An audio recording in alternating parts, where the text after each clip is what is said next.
Nkwaniriza omulungi akyekuumidde kuzuula Buganda. Erinnya n'eddoboozi nze Wamala muzzukulu wa Nsamba. Olunaku olwaleero tukomyewo n'olugero. Olugero lwa leero Ekyalobera Wambwa Okumera Amayembe. Omugenyi Owokusitukira Talya Nkoko ya Mukodo.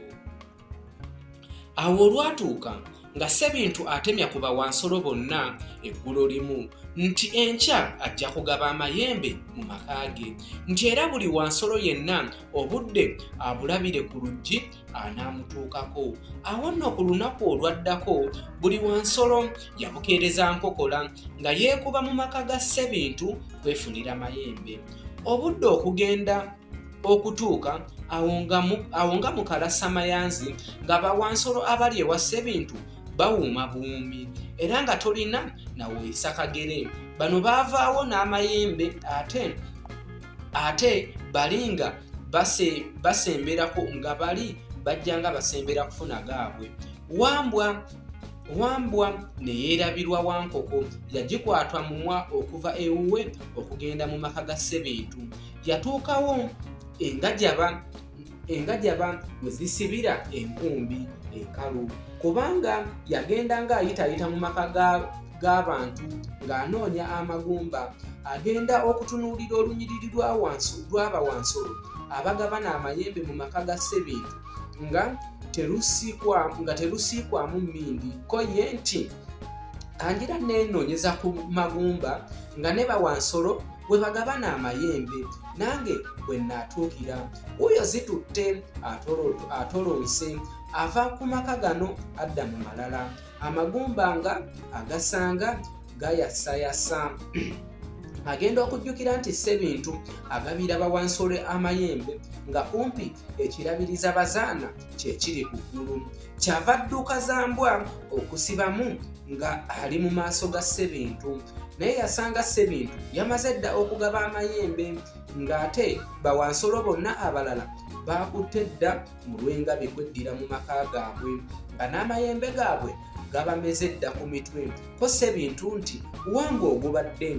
Ko Wambwa nti mukama wange akalagaane nzize kugabana amayembe gange. Ko Ssebintu nti twakulinze nga tetukulaba ne twewuunya nnyo kubanga tumanyi nti bulijjo tobula ku ntujjo, ate nga waliwo ne bawansolo abamu abaakulabyeko wano.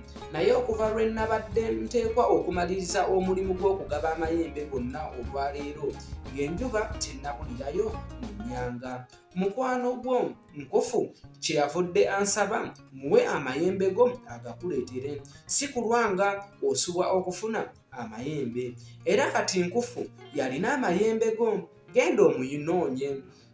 Bino olwagwa mu matu ga Wambwa yalinnyako kugenda kunoonya mukwano gwe Nkufu amuwa amayembe gwe. Wambwa yanoonya Nkufu bw'atambula yalwa ddaaki ng'atandika kugenda buli wantu ng'ayita nti Nkufu Nkufu, naye Nkufu nga talabika, era buli Wambwa wankuuku. Ekyavaamu Wambwa buli lwe yawuliranga abayizi nga bafuuwa eŋŋombe ng'agamba nti geegaali agange kati bagafuuwa, anti ntegeeza amayembe geegaali agange kati bagafuuwa. Era ne ku lunaku olwaleero yalufuula luyimba. Nange awo mukwano we nalabira. Ndowooza mukadde kano katugendeko mu by'okuyiga ebiri mu lufumo luno. Abaganda bagamba nti abikka ebibiri tabojja, ate era ne bongera okugamba nti ŋŋenda ogw'enswa ŋŋenda ogw'ennyama, nti tooyabikemu omuntu asaana amale okukola omulimu ogumu agutuukirize bulungi alyoke abakire omulala. Ekyokuyiga ekyokubiri ekiri mu lufumo luno, omulimu gwonna bwe guba nga guteekwa okutandikwa mu kiseera ekigere ate nga gwakumaliriza mu kiseera ekigere, omuntu asaana afeeyo okulaba ng'akuuma ebiseera ebyo. Era ekyokuyiga ekyokusatu kitulaalika nti omuntu ng'alina ebintu bibiri oba okusingawo by'ayagala okugoba, asaana abeereko n'okumala okutuufu alabe ekintu ekisingako kinne waakyo. obukulu nekyabasooka okufunvubira okufuna. Leka tulowooze nti singa omuntu alina okugezaako okusimba olunyiriri olw'okufuna eggaali ate n'okusimba olunyiriri olulala olw'okufuna ebbomba epika, singa omuntu oyo yalisoose okusimba olunyiriri olw'okufuna ebbomba epika omukka ate n'amala okufuna ebbomba n'asanga olunyiriri olw'okufuna eggaali nga luggweddewo, olwo aba alekedde entujjo n'azina entoli nga Wambwa. Olufumo olusembayo. Abaganda bagamba nti omugenyi owakasitukira talya nkoko ya mukodo. Awo nno omuntu bw'aba alina ekintu ky'agoba alina okubeera omugumiikiriza, naddala alina okwewaayo okulindirira n'obugumiikiriza, n'atagamba nti ye yalina ebiseera birindirira n'okwekamwana neyeekamwana era n'avaawo so ate nga ye yeetaaga okufuna ekintu ekyo. Era tuula oba yimirira n'obugumiikiriza olinde ne bw'onaaba olindirira olunaku olulamba oba okusingawo.